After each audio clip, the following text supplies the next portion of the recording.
ಮಧ್ಯಪ್ರಾಚ್ಯದಲ್ಲಿ ನಡೀತಾ ಇರುವ ಯುದ್ಧ 6ನೇ ದಿನಕ್ಕೆ ಕಾಲಿಟ್ಟಿದೆ. ಯುದ್ಧ ನಿಲ್ಲುವಂತೆ ಕಾಣಿಸ್ತಾ ಇಲ್ಲ. ಇಸ್ರೇಲ್ ಅಮೆರಿಕ ಜಂಟಿ ದಾಳಿಗೆ ಇರಾನ್ ಕೂಡ ಪ್ರತ್ಯುತ್ತರ ಕೊಡ್ತಿದ್ದು 5,000 ಕಿಲೋಮೀಟರ್ ದೂರಕ್ಕೆ ಗುರಿ ಇಟ್ಟು ದಾಳಿ ನಡೆಸುತ್ತಿದೆ.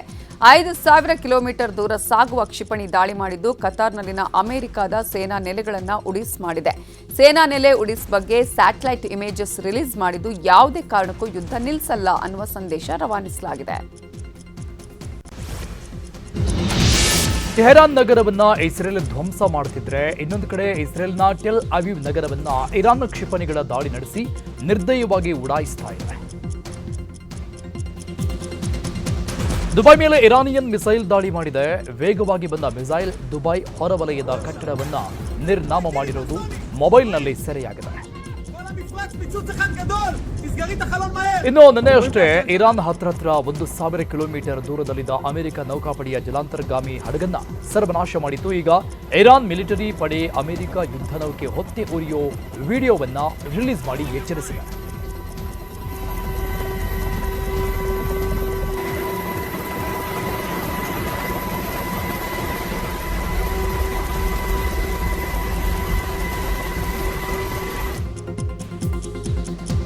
ಅಬುದಾಬಿ ಮೇಲೆ ಇರಾನ್ ಡ್ರೋನ್ ದಾಳಿ ಮಾಡಿದ. ಭೀಕರ ದಾಳಿಗೆ 6 ಮಂದಿಗೆ ಗಾಯವಾಗಿದ್ದು ಇರಾನ್ ದಾಳಿ ಮುಂದುವರೆಸಿದೆ.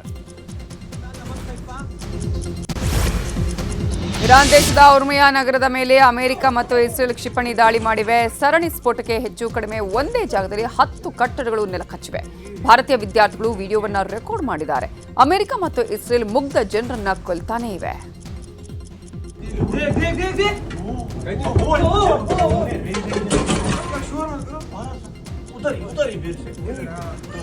वो ये रेजिडेंट ये नहीं है कैंप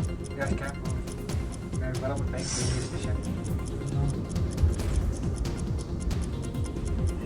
भी हो रहेगा.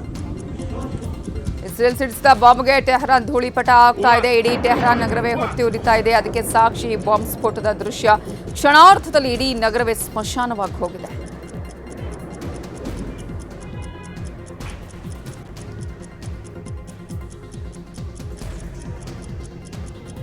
از اینجا میاد اینجا. ಬುಖಾನ್ನಲ್ಲಿರುವ ಇರಾನಿನ ಮಿಲಿಟರಿ ನೆಲೆಗಳ ಮೇಲೆ ಅಮೆರಿಕ ಬಾಂಬ್ ದಾಳಿ ಮಾಡಿದೆ.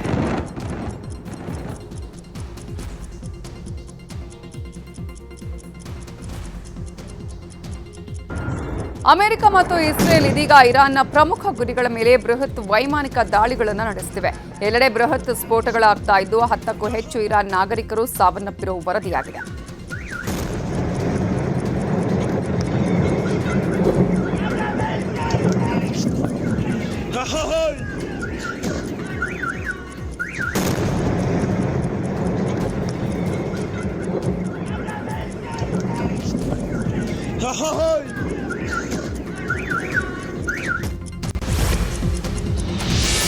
ಇಸ್ರೇಲ್ ಅಮೆರಿಕ ನಡೆಸಿದ ಜಂಟಿ ದಾಳಿಗೆ ಟೆಹರಾನ್ನಲ್ಲಿರುವ ವಿಮಾನ ನಿಲ್ದಾಣವೇ ಸರ್ವನಾಶವಾಗಿದೆ ಅಂತ ಅಮೆರಿಕ ವಿಡಿಯೋ ರಿಲೀಸ್ ಮಾಡಿದೆ. ಇನ್ನು ಮುಂದೆ ಇರಾನ್ ಆಟ ನಡೆಯಲ್ಲ ಅಂತ ಅಮೆರಿಕ ವಿಡಿಯೋ ಮೂಲಕ ಸಂದೇಶ ಕಳಿಸಿದೆ.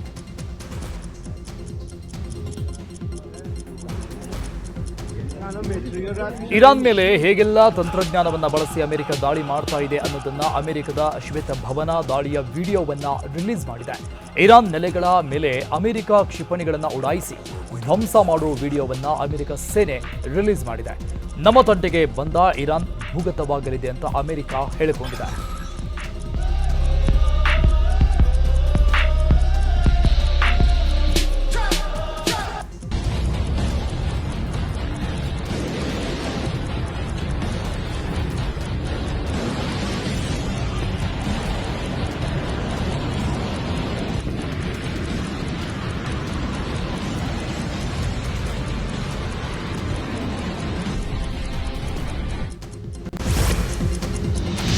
ಇರಾನ್ನ ಡ್ರೋನ್ ಕ್ಷಿಪಣಿ ದಾಳಿಗೆ ಅಮೆರಿಕ ಬೆದರಿತ ಅನ್ನೋ ಸಂದೇಹವೂ ಈಗ ಕಾಡ್ತಾ ಇದೆ. ಉಕ್ರೇನ್ ಅಧ್ಯಕ್ಷ ಝೆಲೆನ್ಸ್ಕಿ ಅವರ ಸಹಾಯವನ್ನು ಅಮೆರಿಕ ಅಧ್ಯಕ್ಷ ಟ್ರಂಪ್ ಕೇಳಿದ್ರು ಎನ್ನಲಾಗಿದೆ. ಸದ್ಯ ಉಕ್ರೇನ್ ಸೇನೆ ಮಧ್ಯಪ್ರಾಚ್ಯಾದ್ಯಂತ ತೆರಳುತ್ತಿದೆ ಎನ್ನಲಾಗಿದೆ. ಸೇನೆ ಕಳುಹಿಸುವ ಬಗ್ಗೆ ಉಕ್ರೇನ್ ಅಧ್ಯಕ್ಷ ಝೆಲೆನ್ಸ್ಕಿ ಮಾಹಿತಿ ಕೊಟ್ಟಿದ್ದಾರೆ. ಸದ್ಯ ಯಾರ ನಿರ್ದೇಶನದಂತೆ ಉಕ್ರೇನ್ ಸೇನೆ ಮಧ್ಯಪ್ರಾಚ್ಯಕ್ಕೆ ತೆರಳಿದೆ ಅನ್ನೋ ಬಗ್ಗೆ ಇನ್ನಷ್ಟು ಮಾಹಿತಿ ಹೊರಬರಬೇಕಿದೆ. ಮಧ್ಯಪ್ರಾಚ್ಯದಲ್ಲಿ ಯುದ್ಧ ಸಂಘರ್ಷ ಹೆಚ್ಚಾದ ಹಿನ್ನೆಲೆಯಲ್ಲಿ ಚೀನಾ ಅಲರ್ಟ್ ಆಗಿದೆ. ವಾರ್ ಪರಿಸ್ಥಿತಿ ತಿಳಿಗೊಳಿಸುವ ಸಲುವಾಗಿ ಚೀನಾ ಮಧ್ಯಸ್ಥಿಕೆ ವಹಿಸಲು ವಿಶೇಷ ರಾಯಭಾರಿಯನ್ನ ಕಳಿಸಿದೆ. ಈ ಬಗ್ಗೆ ಚೀನಾದ ವಿದೇಶಾಂಗ ಸಚಿವ ವಾಂಗ್ ಯಿ ಮಾಹಿತಿ ಕೊಟ್ಟಿದ್ದಾರೆ.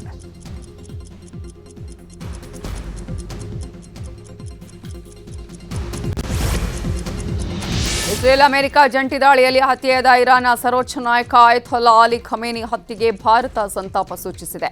ಇವತ್ತು ದೆಹಲಿಯ ಇರಾನಿನ ರಾಯಭಾರ ಕಚೇರಿಯಲ್ಲಿ ಭಾರತದ ವಿದೇಶಾಂಗ ಕಾರ್ಯದರ್ಶಿ ವಿಕ್ರಮ್ ಮಿಶ್ರಿ ಸಂತಾಪ ಸೂಚನಾ ಪುಸ್ತಕದಲ್ಲಿ ಸಹಿ ಹಾಕಿದ್ದಾರೆ. ಇರಾನ್ ಇಸ್ರೇಲ್ ವಾರ್ನಿಂದಾಗಿ ಜಿದ್ದಾದಲ್ಲಿ ಸಿಲುಕಿದ ಕನ್ನಡಿಗರು ಜಿದ್ದಾದಿಂದ ವಾಪಸ್ ತಾಯ್ನಾಡಿಗೆ ಬಂದಿದ್ದಾರೆ. 6E78 ಇಂಡಿಗೋ ವಿಮಾನದಲ್ಲಿ 200ಕ್ಕೂ ಹೆಚ್ಚು ಪ್ರಯಾಣಿಕರು ಬೆಂಗಳೂರಿಗೆ ಬಂದಿದ್ದಾರೆ. ಯಾವುದೇ ಸಮಸ್ಯೆ ಆಗದಂತೆ ಸುರಕ್ಷಿತವಾಗಿ ವಾಪಸ್ ಬೆಂಗಳೂರಿಗೆ ಕನ್ನಡಿಗರು ಬಂದಿಳಿದಿದ್ದಾರೆ. 3 days ಫ್ಲೈಟ್ಸ್ ಮುಚ್ಚಿದ್ದು, ಇವಾಗ ಜಸ್ಟ್ 2 days ಬಿಫೋರ್ ಫ್ಲೈಟ್ಸ್ ಎಲ್ಲ ಓಪನ್ ಆಗಿದೆ. ಅಷ್ಟೊಂದು ಕ್ರೂಷಿಯಲ್ ಏನೂ ಇಲ್ಲ ಆ ಕಡೆ, ಎಲ್ಲ ಸೇಫ್ ಇದೆ. ನಥಿಂಗ್ ಟು ಆಕ್ಚುಲಿ ಹೇಳ್ಬೇಕಂದ್ರೆ ಕರೆಕ್ಟ್ ಡೇಟಿಗೆ ಇತ್ತು ಫ್ಲೈಟ್, ಅದಕ್ಕೆ ನೋ ಪ್ರಾಬ್ಲಮ್ ಆಯ್ತು. ಒಂದು ನಮ್ಮ ಜೊತೆಗಿರೋರ್ದು ಒಂದು 2-3 ಮೆಂಬರ್ಸ್ ಫ್ಲೈಟ್ ಕ್ಯಾನ್ಸಲ್ ಆಗಿತ್ತು, ಅದಕ್ಕೆ ಸ್ವಲ್ಪ 2 ದಿವಸ ವೇಟ್ ಮಾಡಿದ್ರು ಅವರು, ನಮ್ಮ ಜೊತೆಗೆ ಬರ್ಲಿ. ಫ್ಲೈಟ್ ಸಿಗಲ್ಲ ಕ್ಯಾನ್ಸಲ್ ಆಗಿದ್ರೆ ಜಾಸ್ತಿ ಅವರು ಎಲ್ಲ ಹತ್ತಕ್ಕಾಗಿದೆ. ಅಲ್ಲಿ ಜೆದ್ದಾ ಹತ್ರ, ಮಕ್ಕಾ ಹತ್ರ, ರಿಯಾದು ಎಲ್ಲ ಅಲ್ಲೇ ಇದ್ದಾರೆ. ಏನಾದ್ರೂ ಫೆಸಿಲಿಟಿ ಮಾಡಬೇಕು ಇವಾಗ ಎಲ್ಲರಿಗೆ, ಇಂಡಿಯಾ ಅವ್ರಿಗೆ ವಾಪಸ್. ನಾನು ನೋಡ್ತಿದ್ರು 1 month ಏನೋ ಟೇಸ್ಟ್ ಹೋಗಿತ್ತು, ಅದೇ ಉಮ್ರಾಗೆ ಇವಾಗ ವಾಪಸ್ ಬಂದಿದ್ದೀವಿ. ಇವಾಗ ಫ್ಲೈಟ್ ನಮ್ದೇನೆ ಕ್ಯಾನ್ಸಲ್ ಆಗಿರೋದು, ಗಲ್ಫ್ ಏರ್ ಇತ್ತು ನಮ್ದು. ದುಬೈ ಪ್ರವಾಸಕ್ಕೆ ತೆರಳಿ ಲಾಕ್ ಆಗಿದ್ದ ಬಳ್ಳಾರಿಯ 35 ಜನರು ವಾಪಸ್ ಬಳ್ಳಾರಿಗೆ ಬಂದಿದ್ದಾರೆ. ಇನ್ನು ಮನೆಗೆ ಬಂದವರಿಗೆ ಕುಟುಂಬಸ್ಥರು ಸಿಹಿ ತಿನ್ನಿಸಿ ಹೂವಿನ ಹಾರ ಹಾಕಿ ಸ್ವಾಗತ ಮಾಡಿದ್ದಾರೆ. ಈ ವೇಳೆ ಮಾತಾಡಿರೋ ಪ್ರವಾಸಿಗರು, ನಾವಿದ್ದ ಸ್ಥಳದ ಅಕ್ಕಪಕ್ಕದಲ್ಲೇ ಮಿಸೈಲ್ ದಾಳಿ ಆಗ್ತಿತ್ತು, ನಮಗೆ ಸಾಕಷ್ಟು ಭಯ ಆಗಿತ್ತು. ದುಬೈ ಕನ್ನಡಿಗರು ನಮಗೆ ಸಹಾಯ ಮಾಡಿ ಧೈರ್ಯ ತುಂಬಿದ್ರು. ಕೊನೆಗೂ ಸುರಕ್ಷಿತವಾಗಿ ನಮ್ಮೂರಿಗೆ ಬಂದಿದ್ದೇವೆ ಅಂತ ಹೇಳ್ಕೊಂಡಿದ್ದಾರೆ.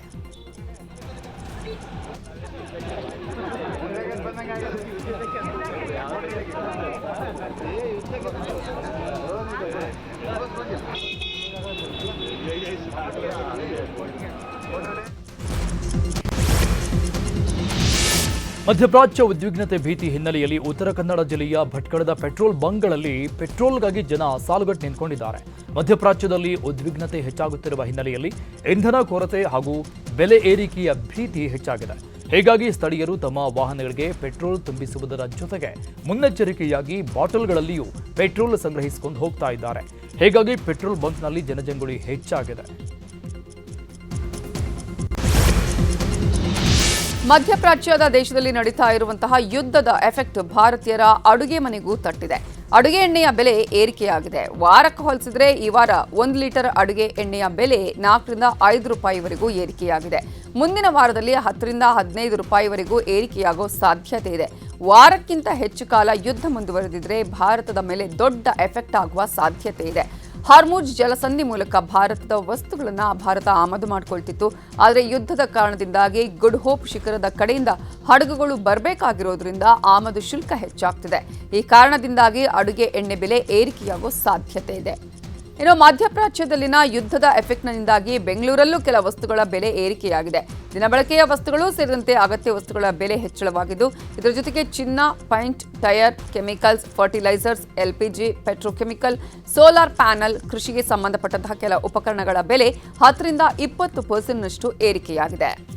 ಇನ್ನು ಯುದ್ಧದಿಂದಾಗಿ ಕುಕ್ಕುಟೋದ್ಯಮಕ್ಕೂ ಭಾರೀ ಹೊಡೆತ ಬಿದ್ದಿದೆ. ರಫ್ತಾಗದೆ ರಾಜ್ಯದಲ್ಲಿ ಲಕ್ಷಾಂತರ ಮೊಟ್ಟೆ ಉಳ್ಕೊಂಡಿದೆ. ವಿಮಾನಗಳ ಹಾರಾಟ, ಹಡಗು ಸಂಚಾರ ಸ್ಥಗಿತ ಆದ ಕಾರಣ ದಕ್ಷಿಣ ಭಾರತದಿಂದಲೇ 80 ಲಕ್ಷ ರಫ್ತಾಗ್ತಾ ಇದ್ದ ಮೊಟ್ಟೆಗಳು ರಫ್ತಾಗದೆ ಉಳ್ಕೊಂಡಿವೆ. ಸದ್ಯ ಮೊಟ್ಟೆ ರಫ್ತಾಗದ ಹಿನ್ನೆಲೆ ಕುಕ್ಕುಟೋದ್ಯಮಕ್ಕೆ ಭಾರೀ ನಷ್ಟವಾಗಿದೆ. ಇರಾನ್ ಇಸ್ರೇಲ್ ವಾರ್ ಕುರಿತಾಗಿ ಚಾಮರಾಜನಗರದಲ್ಲಿ ಮಾತನಾಡಿದ ಸುತ್ತೂರು ಶ್ರೀ, ಜಗತ್ತಲ್ಲಿ ಶಾಂತಿ ನೆಮ್ಮದಿ ನೆಲೆಸಬೇಕಾದ್ರೆ ಆಧ್ಯಾತ್ಮಿಕ ಮಾರ್ಗದಿಂದ ಮಾತ್ರ ಸಾಧ್ಯ. ಅದು ಬಿಟ್ಟು ಕೋಪ, ದ್ವೇಷ, ವೈರತ್ವದಿಂದ ಶಾಂತಿ ನೆಲೆಸಲು ಸಾಧ್ಯವಿಲ್ಲ. ಆಧ್ಯಾತ್ಮಿಕತೆಯಿಂದ ಭಾರತ ದೇಶದಲ್ಲಿ ಶಾಂತಿ ನೆಲೆಸಿದೆ. ಅಣುಬಾಂಬ್ಗಿಂತ ಈ ದೇಶ ಆತ್ಮಸ್ಥೈರ್ಯದ ಮೇಲೆ ನಿಂತ್ಕೊಂಡಿದೆ. ಜಗತ್ತಿನಲ್ಲಿ ಮಹಾಘೋರವಾದ ಯುದ್ಧದ ಸನ್ನಿವೇಶಗಳು ನಿಲ್ಲಲಿ ಅಂತ ಧಾರ್ಮಿಕ ಸಭೆಯಲ್ಲಿ ಹೇಳಿದ್ದಾರೆ. ಇವತ್ತು ಜಗತ್ತಲ್ಲಿ ಶಾಂತಿ, ನೆಮ್ಮದಿ, ಸುಖ ನೆಲೆಸಬೇಕಾದ್ರೆ ಆಧ್ಯಾತ್ಮಿಕ ಮಾರ್ಗವನ್ನು ಬಿಟ್ಟು ಕೋಪ, ದ್ವೇಷ ರಾಗಗಳ ಭಾವನೆಯಿಂದ ಜಗತ್ತಿನಲ್ಲಿ ಶಾಂತಿ ಸಮಾಧಾನವನ್ನು ನಿಲ್ಲಿಸಲಿಕ್ಕೆ ಸಾಧ್ಯ ಇಲ್ಲ ಅನ್ನೋದಕ್ಕೆ ಒಂದು ಉದಾಹರಣೆಯಾಗಿ ನಿಲ್ಲುವಂತಹದ್ದು ಭಾರತ ದೇಶ ಅಂತಕ್ಕಂಥದ್ದು ಭಾರತೀಯರಾದ ಪ್ರತಿಯೊಬ್ಬರು ಕೂಡ ಹೆಮ್ಮೆ ಪಡಬೇಕಾದಂಥ ಸಂಗತಿ. ಈ ದೇಶ ಹೇಗೆ ಅಣುಬಾಂಬ್ಗಳಿಗಿಂತ ತನ್ನ ಆತ್ಮಸ್ಥೈರ್ಯದ ಮೇಲೆ ನಿಂತಿದೆ ಅಂತ ಅನ್ನೋದಕ್ಕೆ ನಮ್ಮ ದೇಶ ಸ್ವಾತಂತ್ರ್ಯ ಪೂರ್ವದಲ್ಲಿ ಲಂಡನ್ ನಗರದಲ್ಲಿ ದುಂಡು ಮೇಜಿನ ಪರಿಷತ್ತಿನ ಸಭೆ ನಡೆದಾಗ ಈ ದೇಶದ ಮಹಾತ್ಮ ಅಂತಿಸ್ಕೊಂಡ ಮೋಹನ್ ಚಂದ್ರ ಧರ್ಮಚಂದ್ರ ಗಾಂಧಿ ತಾನು ಹುಟ್ಟಿದ್ದಂತಹ ದುಂಡು ಬಟ್ಟೆಯಲ್ಲಿ ಹೋಗಿ ದುಂಡು ಮೇಜಿನ ಸಭೆಯಲ್ಲಿ ಭಾಗವಹಿಸಿದರು. ಅವಾಗಿದ್ದಂತಹ ಅಲ್ಲಿಯ ರಾಜ ಹೇಳಿದಂತಹ ಮಾತು ಅಂತಂದ್ರೆ, ಗುಂಡಾರಿಸ್ತೀವಿ ಅಂತಂದ್ರೆ ಮಹಾತ್ಮ ಗಾಂಧಿ ಎದೆ ತೋರಿಸ್ತಾನೆ, ಗುಂಡಾಕಿ ಹೆಂಗೆ ಮನಸ್ಸಾಗುತ್ತೆ ಅಂತ. ಹಾಗೆ ಆತ್ಮಸ್ಥೈರ್ಯದಿಂದ ಜಗತ್ತಿನ ಮನಸ್ಸನ್ನ ಗೆದ್ದಂತಹ ಕೀರ್ತಿ ಭಾರತ ದೇಶಕ್ಕೆ ಸಲ್ಲುವಂತಹ.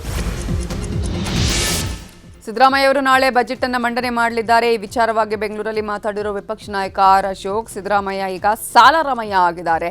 ಜನರಿಗೆ ಹೊರೆಯಾಗದ ಬಜೆಟ್ ಕೊಡಬೇಕು, ಆದರೆ ಸಾಲ ಮಾಡಿ ಸರ್ಕಾರ ನಡೆಸೋಕೆ ನೀವೇ ಬೇಕಾ? ನಮ್ಮೂರಲ್ಲಿ ತರಕಾರಿ ವ್ಯಾಪಾರ ಮಾಡೋರು ಕೂಡ ಇದನ್ನ ಮಾಡ್ತಾರೆ. ಸಾಲ ಮಾಡಿ ಸರ್ಕಾರ ನಡೆಸಲು ಸಿದ್ದರಾಮಯ್ಯ ಯಾಕೆ ಬೇಕು? ಬೊಮ್ಮಾಯಿ ಅವರು ಸಾಲವಿಲ್ಲದ ಬಜೆಟ್ ಕೊಟ್ಟಿದ್ರು. ಮೋದಿ ಬೈಯೋದು, 5 ಗ್ಯಾರಂಟಿ ಹೊಗಳೋದೇ ಇವರ ಬಜೆಟ್ ಅಂತ ಕಿಡಿಕಾರಿದ್ದಾರೆ. ಇನ್ನು ಇದೇ ವಿಚಾರವಾಗಿ ಛಲವಾದಿ ನಾರಾಯಣಸ್ವಾಮಿ ಕೂಡ ಪ್ರತಿಕ್ರಿಯೆ ಕೊಟ್ಟಿದ್ದಾರೆ. ಸಿಟಿ ರವಿ, ಬಿಎಸ್ ಯಡಿಯೂರಪ್ಪ, ಅರವಿಂದ್ ಬೆಲ್ಲದ್ ಕೂಡ ರಿಯಾಕ್ಷನ್ ಕೊಟ್ಟಿದ್ದಾರೆ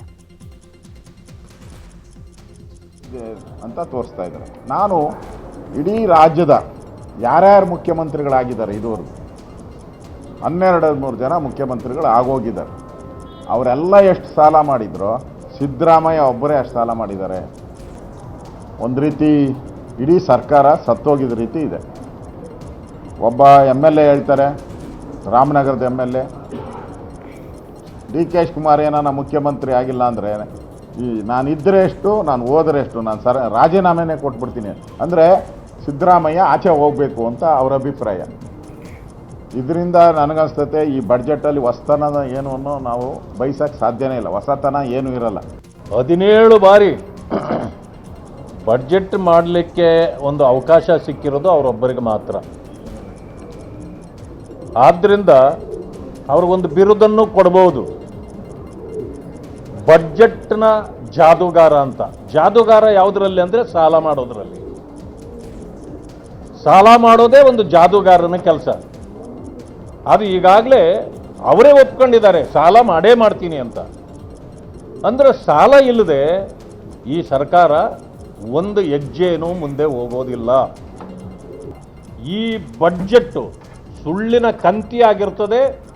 ಜನರ ಇನ್ನಷ್ಟು ಸಮಸ್ಯೆಗಳನ್ನು ಅವರ ತಲೆ ಮೇಲೆ ಒರೆಸ್ತಕ್ಕಂಥದ್ದಿರ್ತದೆ ಅಂಥೇಳಿ ಈಗಾಗಲೇ ಜನ ಯೋಚನೆ ಮಾಡಲಿಕ್ಕೆ ಶುರು ಮಾಡಿಬಿಟ್ಟಿದ್ದಾರೆ.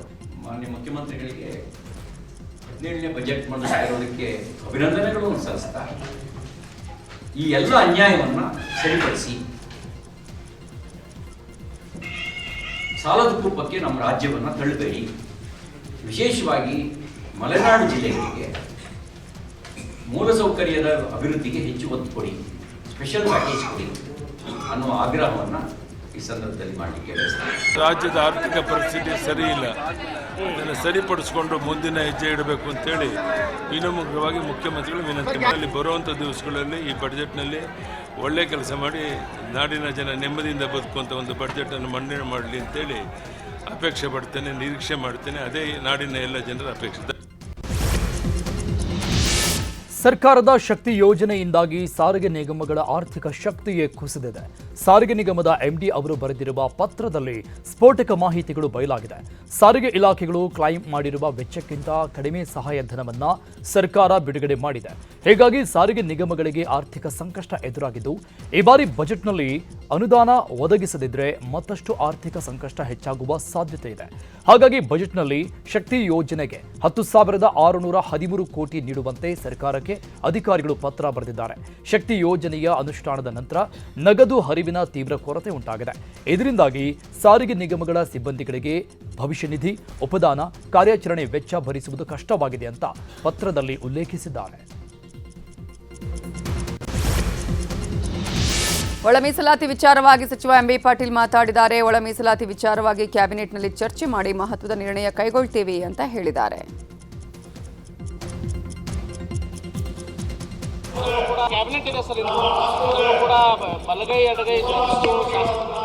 ಚರ್ಚೆ ಮಾಡ್ತೀವಿ. ಇವತ್ತು ಕ್ಯಾಬಿನೆಟ್ ಇದೆ, 4 ಗಂಟೆ ಇತ್ತು, ಅದು 6 ಗಂಟೆಗೆ ಮುಂದೆ ಹೋಗಿದೆ. ಈಗ ಚರ್ಚೆ ಮಾಡ್ತೀವಿ ಅದ್ರ ವಿಷಯಗಳು. ಕ್ಯಾಬಿನೆಟ್ ಇದೆ ಸರ್, ಕೂಡ ಬಲಗೈ ಎಡಗೈ ಚರ್ಚೆ ಮಾಡ್ತೀವಿ ಇವತ್ತು.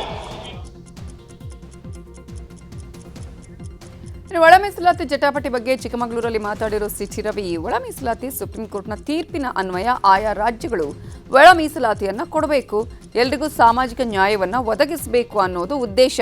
ಆ ಕಾರಣಕ್ಕೆ ಬಿಜೆಪಿ ಸರ್ಕಾರ ಇದ್ದಾಗ 15% ಇದ್ದ ಎಸ್ಸಿ ಮೀಸಲಾತಿಯನ್ನ ಜನಸಂಖ್ಯೆ ಆಧರಿಸಿ 17% ಮಾಡಿದ್ವಿ.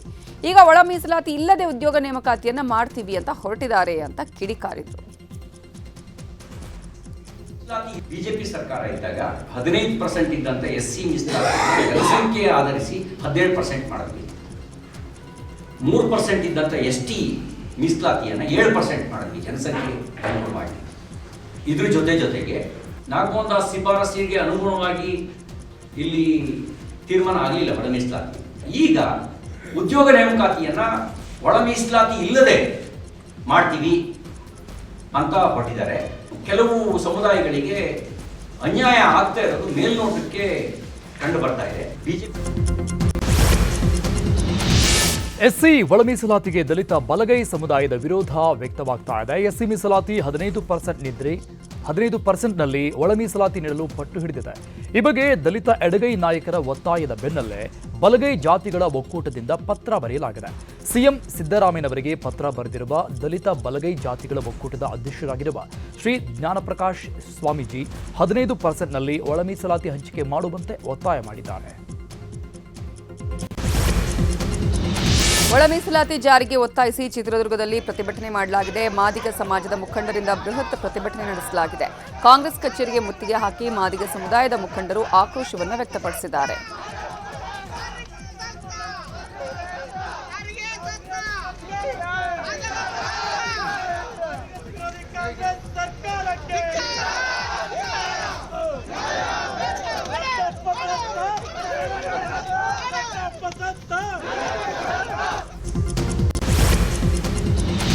ಇನ್ನು ಕೆಪಿಎಸ್ಸಿ ಪರೀಕ್ಷೆಯಲ್ಲಿ ಆಯ್ಕೆಯಾದ ಈ ವಿಚಾರಕ್ಕೂ ಡಿಕೆ ಸುರೇಶ್ ಪ್ರತಿಕ್ರಿಯಿಸಿದ್ದಾರೆ. ಅದೊಂದು ಗಂಭೀರ ವಿಚಾರವಾಗಿದೆ. ಇದರ ವಿರುದ್ಧ ಸೂಕ್ತ ತನಿಖೆ ನಡೆಸಿ ತಪ್ಪಿತಸ್ಥರ ವಿರುದ್ಧ ಕ್ರಮ ಆಗಬೇಕು, ನೊಂದವರಿಗೆ ನ್ಯಾಯ ಸಿಗಬೇಕು. ಉದ್ಯೋಗ ಅನ್ನೋದು ಮರೀಚಿಕೆ ಆಗದೆ, ಯುವಕರಿಗೆ ಇದರ ಬಗ್ಗೆ ಮಾಹಿತಿ ಕೊಡಬೇಕು ಅಂತ ಹೇಳಿದ್ದಾರೆ. ಅಪನಂಬಿಕೆ ಬರಲಿಕ್ಕೆ ಅದು ಗಂಭೀರವಾದಂಥ ವಿಚಾರ. ಒಂದೇ ಕ್ಲಾಸ್ ರೂಮ್ನಲ್ಲಿರ್ತಕ್ಕಂಥವರು ಎಲ್ಲರೂ ಕೂಡ ಅತಿ ಹೆಚ್ಚು ಅಂಕಗಳನ್ನು ಗಳಿಸಿ ಆಯ್ಕೆಯಾಗಿದ್ದಾರೆ ಅಂತ ಅಂದರೆ ಬಹುಶಃ ಎಲ್ರಿಗೂ ಕೂಡ ಒಂದು ಅಪನಂಬಿಕೆ ಬರಲಿಕ್ಕೆ ಪ್ರಾರಂಭ ಆಗ್ತದೆ. ಎಲ್ಲ ಒಂದು ಕಡೆ ಮಾಲ್ ಪ್ರಾಕ್ಟೀಸ್ ಆಗಿರ್ಬೋದಾ ಅನ್ನೋದು ಇರ್ಬೋದು. ಈ ಬಗ್ಗೆ ಸೂಕ್ತ ತನಿಖೆ ಮಾಡಿ ನೊಂದಂಥ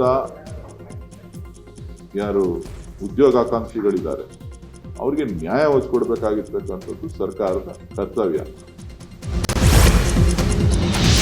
ಪಾಕ್ಸೋ ಕೇಸ್ನಲ್ಲಿ ಮಲ್ಲಿಕಾರ್ಜುನ ಮುತ್ಯಾನನ್ನ ಶಹಾಪುರದ ಗೋಗಿ ಪೊಲೀಸರು ವಶಕ್ಕೆ ಪಡೆದಿದ್ದಾರೆ. ಸದ್ಯ ಈಗ ವೈದ್ಯಕೀಯ ಪರೀಕ್ಷೆಗೆ ಶಹಾಪುರ ಆಸ್ಪತ್ರೆಗೆ ಮುತ್ಯಾನನ್ನ ಕರೆತಂದಿದ್ದು, ಇದಾದ ಬಳಿಕ ಕೋರ್ಟ್ಗೆ ಮುತ್ಯಾನನ್ನ ಹಾಜರುಪಡಿಸುವ ಸಾಧ್ಯತೆ ಇದೆ. ಚಿಕ್ಕಮಗಳೂರಿನಲ್ಲಿ ಇನಾಮ್ ದತ್ತಾತ್ರೇಯ ಬಾಬಾ ಬುಡನ್ ಸ್ವಾಮಿ ದರ್ಗಾದಲ್ಲಿ ಉರುಸ್ ಆಚರಣೆ ಹಿನ್ನೆಲೆಯಲ್ಲಿ ಗೋರಿಗಳ ಮೇಲೆ ಶ್ರೀಗಂಧ ಲೇಪನ, ಹಸಿರು ಬಟ್ಟೆಗೆ ಅವಕಾಶ ನೀಡಿದ್ದಕ್ಕೆ ಆಕ್ರೋಶ ವ್ಯಕ್ತವಾಗಿದೆ. ಇದನ್ನು ಖಂಡಿಸಿ ಮುಸ್ಲಿಮರು ಪ್ರತಿಭಟನೆ ಮಾಡಿದ್ದು, ಅಧಿಕಾರಿಗಳ ವಿರುದ್ಧ ಆಕ್ರೋಶ ವ್ಯಕ್ತಪಡಿಸಿದ್ದಾರೆ. ಅಲ್ಲದೆ ಡಿಸಿ ಕಚೇರಿಗೆ ನುಗ್ಗಲು ಪ್ರತಿಭಟನಾಕಾರರು ಯತ್ನಿಸಿದ್ದಾರೆ. ಈ ವೇಳೆ ಪೊಲೀಸರು ಪ್ರತಿಭಟನಾಕಾರರನ್ನ ವಶಕ್ಕೆ ಪಡೆದುಕೊಂಡಿದ್ದಾರೆ. ಮೈಸೂರಲ್ಲಿ ಲೋಕಾಯುಕ್ತ ದಾಳಿ ಹಿನ್ನೆಲೆ ಜಲಭವನದ ಎಡಬ್ಲ್ಯೂ ಆಸಿಫ್ ಇಕ್ಬಾಲ್ ಮನೆಯಲ್ಲಿ 2 ಕೆಜಿ 200 ಗ್ರಾಂ ಚಿನ್ನ ಸೇರಿ ನಗದು ಪತ್ತೆಯಾಗಿದೆ. ಬೆಳಗ್ಗೆಯಿಂದನೂ ಆಸಿಫ್ ಇಕ್ಬಾಲ್ ಮನೆ ಕಚೇರಿಯಲ್ಲಿ ಅಧಿಕಾರಿಗಳು ಶೋಧ ಮಾಡಿದ್ದು, ದಾಖಲೆ, ಹಣ ವಶಕ್ಕೆ ಪಡೆದು ಪರಿಶೀಲನೆ ಮಾಡಿದ್ದಾರೆ. ಮಂಗಳೂರು ನಗರದೊಳಗಿನ ಕೆರೆಯೇ ಅಧ್ವಾನ ಆಗಿದೆ. ಸಾವಿರಾರು ವರ್ಷಗಳ ಹಳೆ ಕೆರೆ ಗಬ್ಬೆದ್ದು ನಡ್ತಿದೆ. ತೀರ್ಥ ಸ್ನಾನಕ್ಕೆ ಅಂತ ಫೇಮಸ್ ಆಗಿದ್ದ ಐತಿಹಾಸಿಕ ಕೆರೆಗೆ ಚರಂಡಿ ನೀರು ಸೇರ್ತಿದ್ದು, ಅಪಾಯಕಾರಿ ಬ್ಯಾಕ್ಟೀರಿಯಾಗಳು ಕೆರೆ ನೀರಲ್ಲಿ ಪತ್ತೆಯಾಗಿದೆ. ಕೂಡಲೇ ಕೆರೆ ಸ್ವಚ್ಛಗೊಳಿಸುವಂತೆ ಸ್ಥಳೀಯರು ಆಗ್ರಹಿಸಿದ್ದಾರೆ.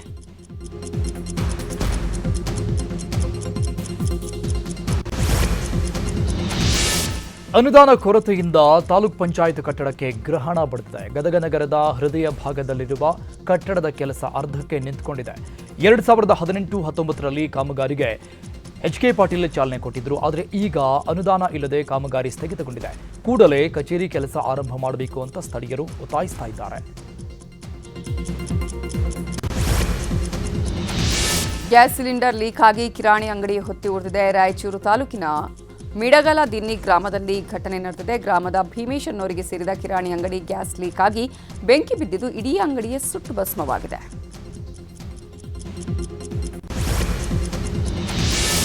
ಬೆಂಗಳೂರಿನ ಅಗರ ಗ್ರಾಮದ ವೆಂಕಟೇಶ್ವರ ಸ್ವಾಮಿ ಜಾತ್ರೆ ಅದ್ಧೂರಿಯಾಗಿ ನಡೆದಿದೆ. ಜಾತ್ರೆಗೆ ಬರುವ ಭಕ್ತರಿಗೆ ಅನ್ನದಾಸೋಹ ಅರವಟ್ಟಿಗೆ ವ್ಯವಸ್ಥೆ ಮಾಡಲಾಗಿದ್ದು ಭಕ್ತರು ದೇಗುಲಕ್ಕೆ ಆಗಮಿಸಿ ಈಡುಗಾಯಿ ಒಡೆದು ಹರಕೆ ತೀರಿಸಿದ್ದಾರೆ.